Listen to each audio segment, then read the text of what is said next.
ইতিমধ্যে দেখা পোৱা গৈছে যে ওৰেণ্টুলি গাঁৱত এগৰাকী যুৱকক কেইবাটাও দল সংগঠনে ইতিমধ্যে আটক কৰিছে কণ্টেইনাৰ সহ। কি ক'ব এই বিষয়ত?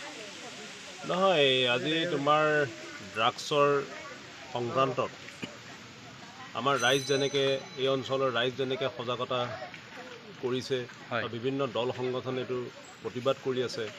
ড্ৰাগছ যোনে সেৱন কৰে তেওঁতো নিজে ধ্বংস, পৰিয়ালটোও ধ্বংস।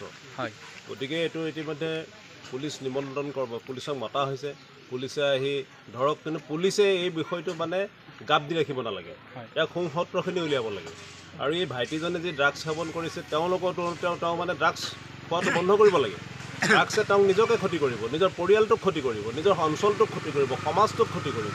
আৰু এই ড্ৰাগছৰ কাৰণেই দেখিবলৈ হৈছে সাম্প্ৰতিক সময়ত যুৱ বিশৃংখলৰ পৰিৱেশটো দেখা দিছে ড্ৰাগছৰ হেৰিয়তে। গতিকে আজি এওঁ ড্ৰাগছ কিনিবলৈ আহি আমাৰ ইয়াতে ধৰা পৰিছে। এইটো বৰ আমাৰ গাঁওখন বা আমাৰ অঞ্চলটোৰ কাৰণে বৰ পৰিতাপৰ বিষয়। গতিকে এইটো ইতিমধ্যে ইয়াৰ গাঁওৰক্ষী বাহিনীয়ে পুলিচক নিমন্ত্ৰণ কৰিছে।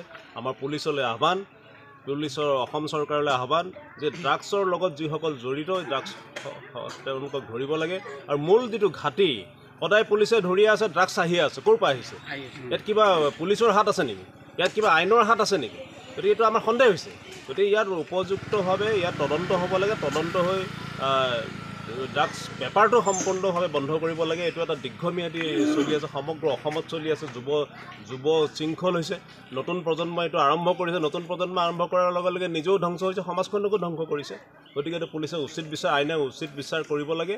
আৰু ড্ৰাগছ খোৱা সকলোকে আমি এটা আহ্বান যে নতুন প্ৰজন্মই এইবিলাক এৰিব লাগে আৰু সমাজৰ লগত মিলিজুলি থাকিব লাগে।